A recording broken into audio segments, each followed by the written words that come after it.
सर्दियों की ठंडी रसोई।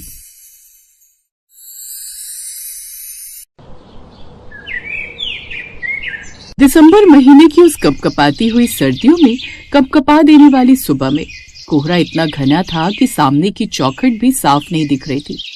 गांव की हवा में धुआं और ठंड ऐसे मिल गए थे कि जैसे सांस भी बर्फ बन रही हो। घर की बड़ी बहू रसोई की तरफ बढ़ी। हाथ ठंड से सुन्न, पैरों के नीचे ऐसे जैसे बर्फ की सिल्ली बिछी हुई हो।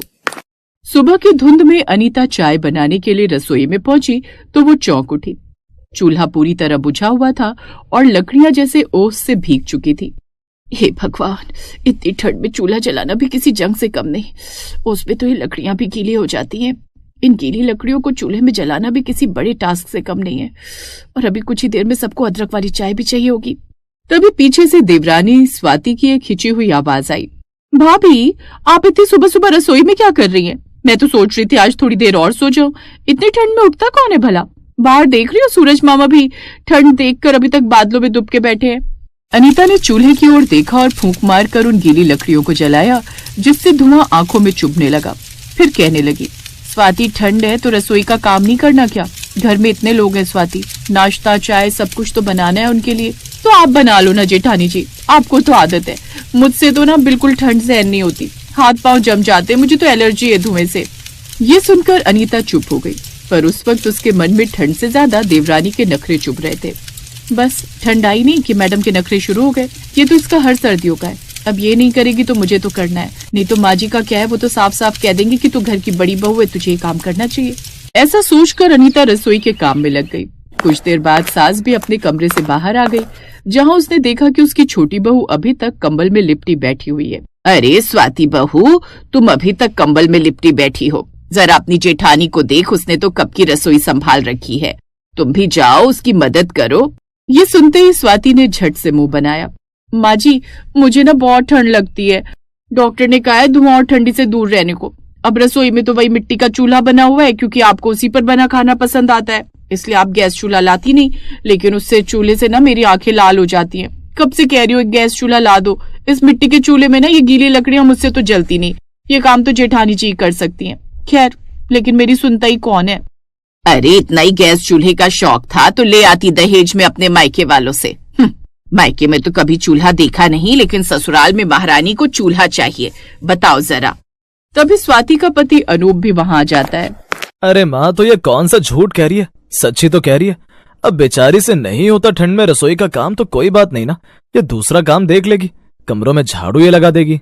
अच्छा, चल ठीक है, फिर वो काम रहने दे और रसोई का काम तेरी जेठानी है ना, वो संभाल लेगी। ये बात अनीता रसोई से सुन रही थी।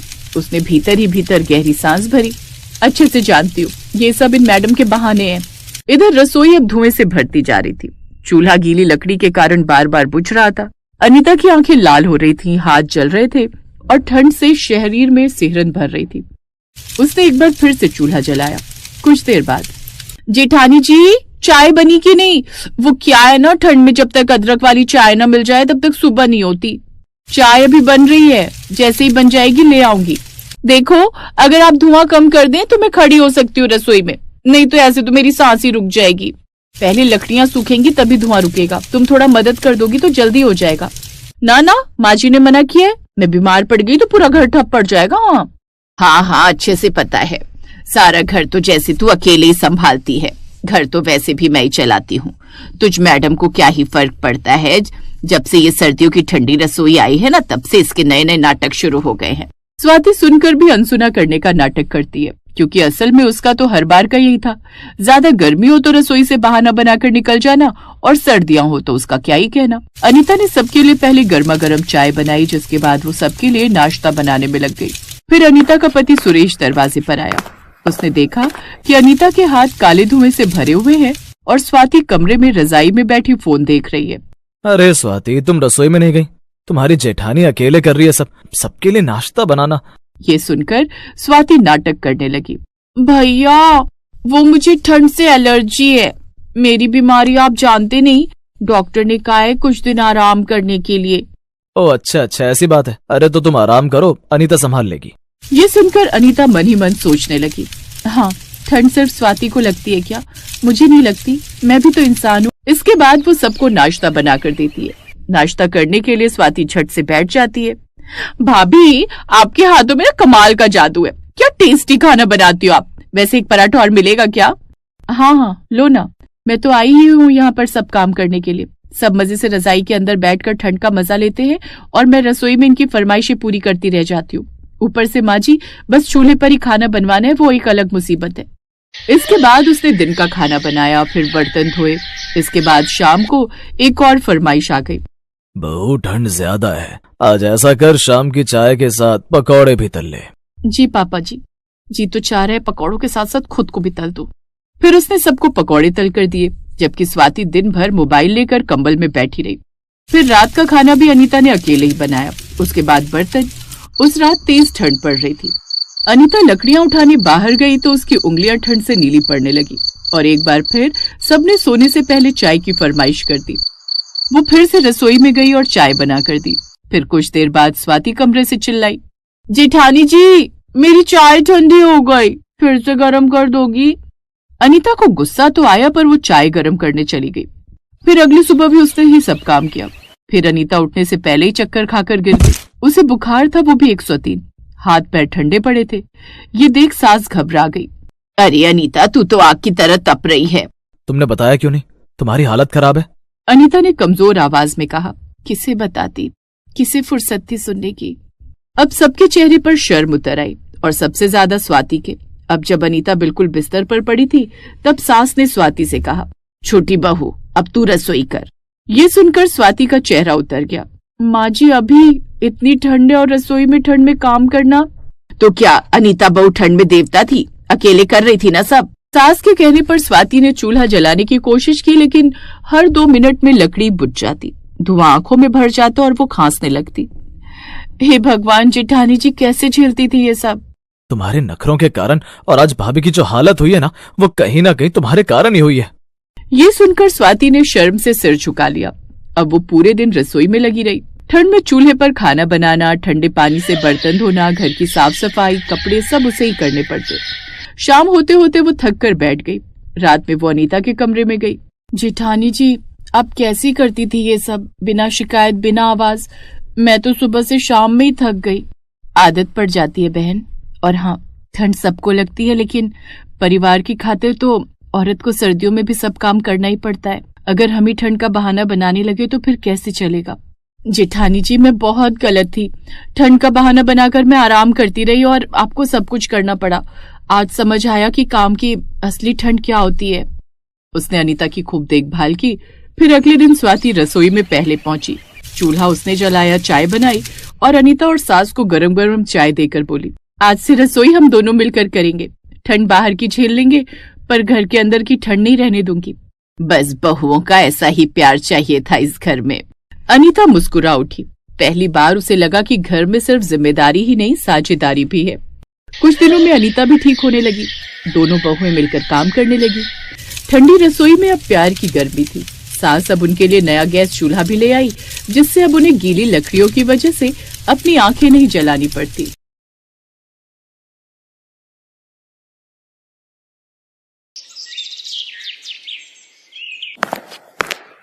बहू, क्या कर रही हो? खाना बना रही हूँ मम्मी जी। ओहो, तुम छोड़ो, मैं छौंकती हूँ सब्जी। अरे पर मैं बना तो रही हूँ मम्मी जी। नहीं नहीं, पता नहीं कैसे छौंक लगाती हो, सब्जी में बिल्कुल जायका नहीं आता और रोटियां भी बहुत मोटी बनती हैं तुमसे। लाओ, ये सब मैं किए देती हूँ। ठीक है, ये लीजिए। फिर ये कहकर सलोनी ने सारा काम छोड़ा और अपने कमरे की तरफ जाने लगी। तभी पीछे से उसकी सास बबीता ने उसे रोकते हुए कहा, अरे अब जा कहाँ रही हो? अपने कमरे में। अब जब आप ही सब कुछ कर रही हैं तो मैं यहाँ क्या करूँगी? हे भगवान, आजकल की बहुएं भी ना। अरे मैं खाना इसलिए बना रही हूँ ताकि तुम मुझे देखकर कुछ सीख सको। चुपचाप यहीं रुको और मेरी मदद करो। अच्छा, तो बताइए क्या करना है? अब जल्दी से सारी सब्जियां छीलकर अच्छे से धोकर काट दो। फिर दाल चावल निकाल कर भी दो। और हाँ, ये जूठे बर्तन ये अभी तक ऐसे ही पड़े। रसोई में आकर सबसे पहले इन्हें धोया करो। चलो जल्दी करो। पर मम्मी जी, पानी तो बहुत ठंडा है। तुम्हें ये पानी ठंडा लग रहा है? अरे हमसे पूछो, जब गांव में रहते थे तो ऐसी ठंड में 2 किलोमीटर चलकर कुएं से पानी खींचकर लाते थे और फिर करते थे घर के सारे काम। तुम्हें तो इतने ऐशो आराम मिल रहे हैं, सब कुछ यहीं का यहीं है। सलोनी समझ गई कि अपनी सास से बहस करने का कोई मतलब नहीं है और फिर कुछ देर बाद,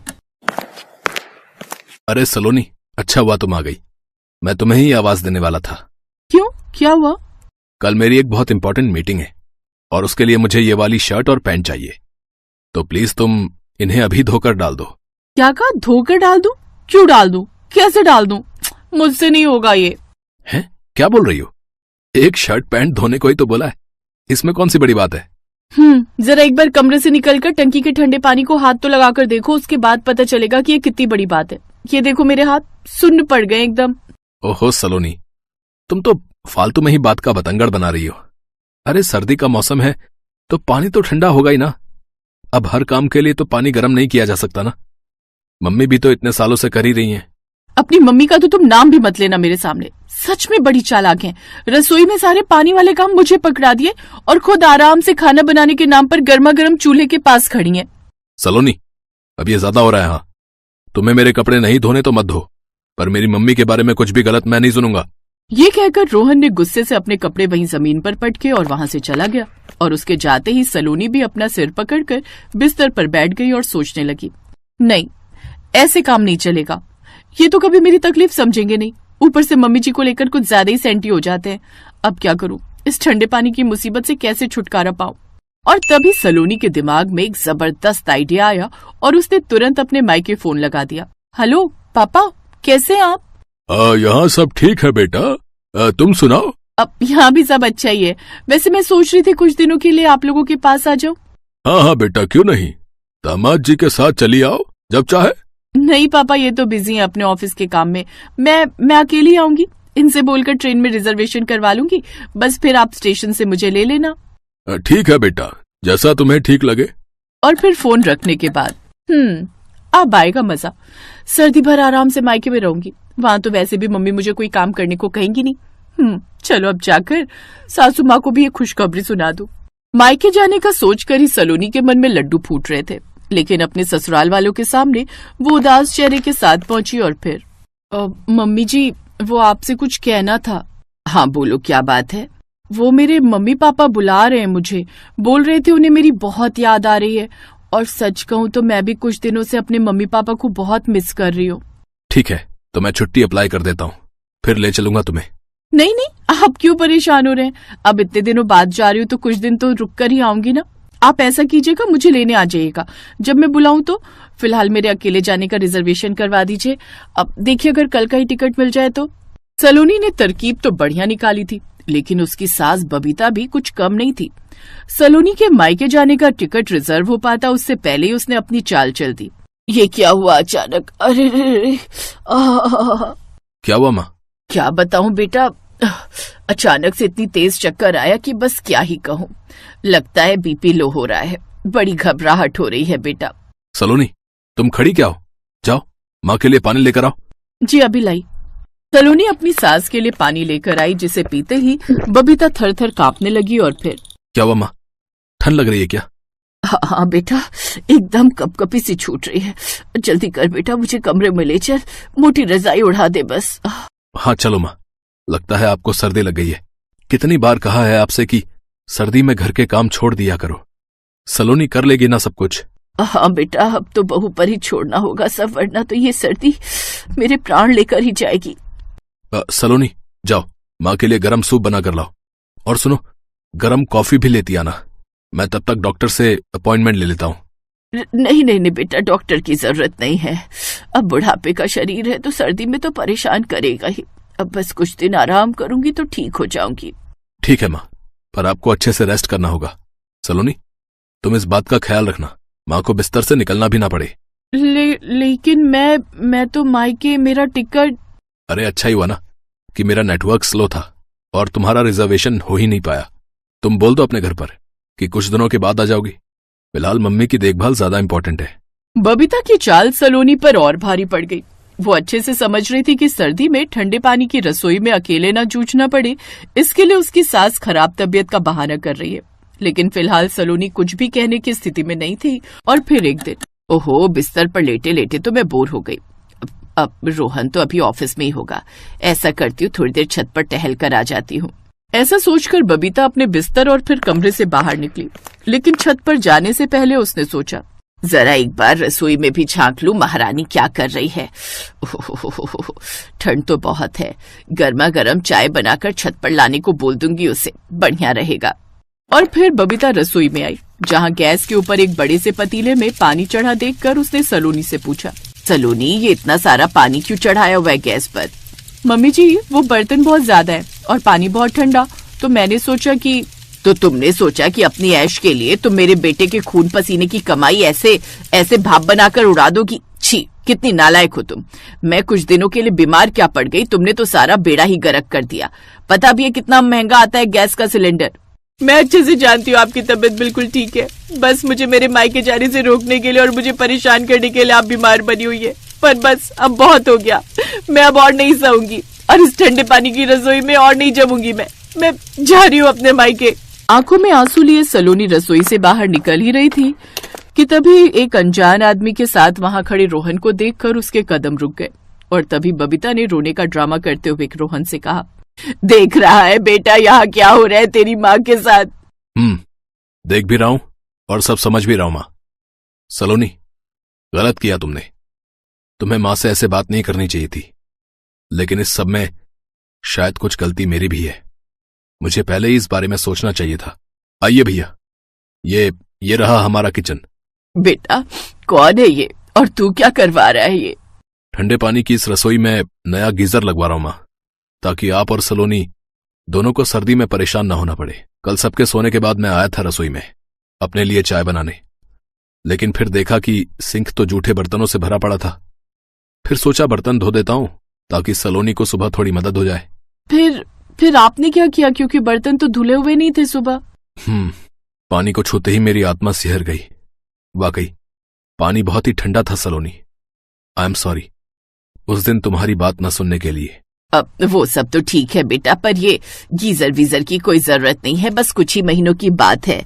अब मैं भी तो। जरूरी नहीं माँ कि जो आराम आपको नहीं मिला वो सलोनी को भी ना मिले। और आप खर्च की बिल्कुल चिंता मत कीजिए, मैं मैनेज कर लूंगा। और फिर गीजर लगेगा तो आपको और सलोनी दोनों को ही आराम मिलेगा ना। अब बबीता आगे कुछ नहीं कह सकी और फिर कुछ देर बाद, अरे वाह, ये तो सच में बढ़िया हो गया। कितना बढ़िया गर्म पानी आ रहा है। अब बेटा रोहन, तू ऐसा कर, बहू का मायके जाने का रिजर्वेशन करवा दे। अब मेरी तबीयत कुछ ठीक लग रही है तो मैं संभाल लूंगी सब। नहीं मम्मी जी, ऐसे कैसे? आप जाकर आराम करो और मेरी गर्म पानी की रसोई को आप अब मुझ पर ही छोड़ दो। Thanks for watching.